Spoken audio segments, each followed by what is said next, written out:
समर्थ। उद्या आहे वेळामोशा। वेळामोशा म्हणजे आपल्या शेतकऱ्यांचा सण आहे आणि आज आहे भाजीपाला। चला तर मी आज आपल्या निलंग्याचा बाजार कसा आहे ते दाखवणार आहे तुम्हाला। ठीक आहे, चला मग।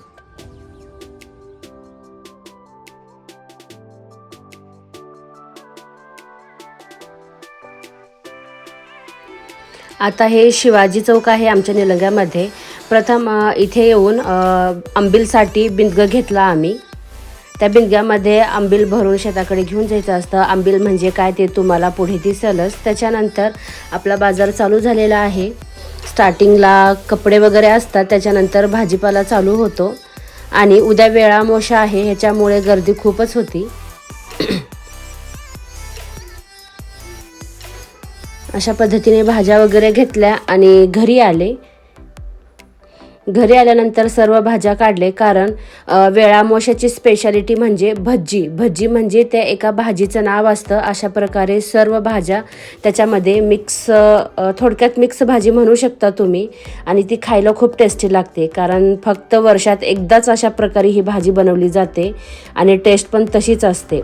माझी तयारी चालू झाली भज्जी तयार करण्यासाठी। अशा पद्धतीने सर्व काही कापून वगैरे ठेवलं आणि आता थोड्याच वेळात आमच्या आई भज्जी बनवतील आणि भज्जीमध्ये कडधान्य पण लागतात, ते पण उकडून वगैरे घेतलं आणि भज्जी तयार आहे। अशा प्रकारे वेळामोशाचा स्वयंपाक पूर्ण आदल्या दिवशीच बनवला जातो आणि ते पण चुलीवर बनवतो, कारण चुलीवर बनवलेल्या स्वयंपाकाची टेस्ट काही वेगळीच असते। आणि भज्जीसोबत खाण्यासाठी अशा प्रकारे उंडे बनवतात। उंडे म्हणजे ज्वारीच्या पिठाचे आणि बाजरीच्या पिठाचे असे गोल गोल करून बनवतात आणि ते एका पातेल्यामध्ये उकडून घ्यायचं असतं अशा पद्धतीने। आणि खायला खूप टेस्टी असतं हे सर्व काही। आणि ह्याच्यामध्ये खीर बनत आहे आपली गव्हाची, खपली गहू माहिती असतील तुम्हाला, गव्हाची खीर असते, ही पण खायला खूप टेस्टी असते। आणि आज आहे वेळामोशा आणि हे सकाळचं व्ह्यू आहे। एवढं भारी दिसत होतं ना सकाळी। आणि हे आमचे दादा आहेत, शेकोटी करून बसले आहेत तिथं। थंडी खूप वाजत होती आणि आज वेळामोशा आहे आणि आता शेताकडे जाण्याची लगबग चालू झाली आहे। आणि काल मी तुम्हाला घेतलेलं ते बिंदगं दाखवले होते, त्याच्यामध्ये अशा पद्धतीनं आंबील भरतात आणि त्याची पूजा करून डोक्यावर ठेवून शेताला घेऊन जात असतात। आणि शेत आमचं जवळच आहे, म्हणून आमचे दादा जात होते शेताकडे अशा पद्धतीने डोक्यावर घेऊन। आणि हे सर्व काही डोक्यावर घेऊन शक्य नाही, त्याच्यामुळे आम्ही हे सर्व काही सामान ट्रॅक्टरमध्ये घेऊन जातो। आणि पोरांची लगबग चालू होती पतंग उडवण्याची वगैरे, ह्यांची मजा वेगळीच असते। तो बघा आलेला आहे ट्रॅक्टर हे सर्व काही सामान घेऊन जाण्यासाठी। हे सर्व काही सामान ट्रॅक्टरमध्ये ठेवून आता शेताकडे जाऊया आणि तुम्हाला मी शेताकडचा व्ह्यू दाखवेन।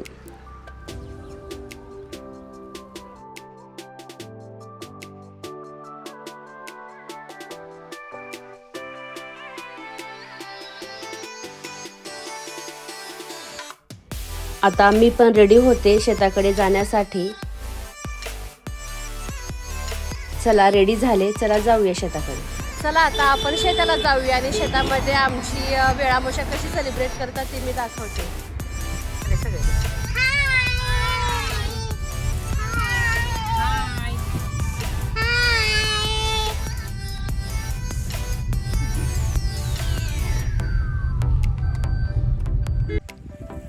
हे बघा आम्ही शेतामध्ये पोहोचलो आहोत।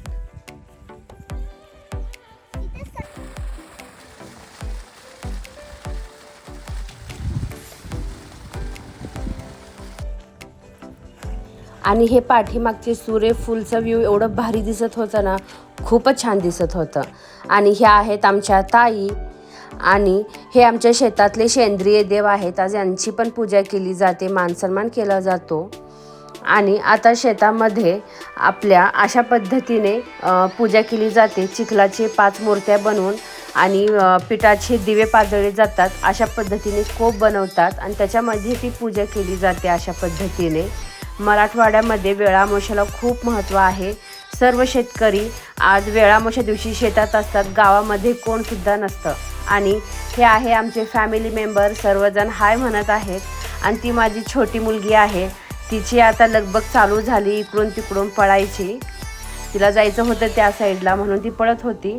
असो, आणि आता आमच्या शेतामधले हे पांडव आहेत. आताच ह्यांची पण पूजा करून नैवेद्य दाखवला आहे त्यांना.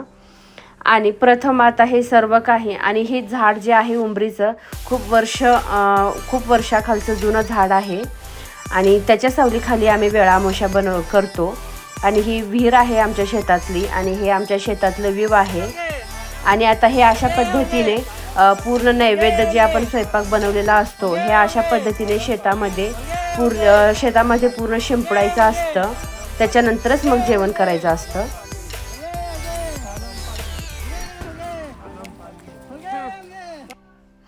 आणि आता जेवायला बसलेले आहेत सर्वजण. आणि आजच्या जेवणाची चव हे खूप वेगळी असते. बाजरीची भाकर, उंडे, खीर, भजी आणि आंबील ह्याची टेस्ट काय वेगळीच असते. आणि हे छोटे बच्चा पार्टी ह्यांचं काय वेगळंच चालू असतं खेळायचं वगैरे.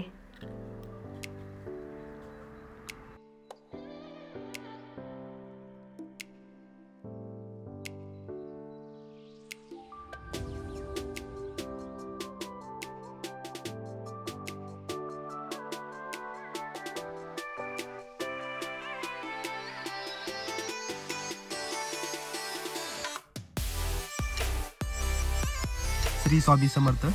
सर्वांना दर्श वेळामोशाच्या हार्दिक शुभेच्छा. आमच्या इथे लातूर, उस्मानाबाद, नांदेड, काही भाग, मराठवाड्यामध्ये काही भाग वेळामोशा ही सेलिब्रेट केली जाते दरवर्षी. आणि आमच्या इथे वेळामोशाच्या दिवशी ही मध झाडाची एक प्रथा आहे. आमच्या घरी तर आहे बघा, दुसरीकडे काय माहिती. आणि वेळामोशा दिवशी जाते वेळेस अशा पद्धतीने एका भांड्यामध्ये दूध घेऊन त्याला उतू घालायची पण एक प्रथा आहे आमच्याकडे. आणि तुम्हाला हा व्लॉग कसा वाटला ते मला कमेंटमध्ये नक्की सांगा. आणि तुमच्याकडे पण वेळामोशा असते का तेही मला कमेंट करून नक्की सांगा. आणि आता आपण इथेच थांबूया. जर व्हिडिओ आवडला असेल तर चॅनेलला सबस्क्राईब करा आणि बेल आयकॉनला क्लिक करायला विसरू नका. श्री स्वामी समर्थ.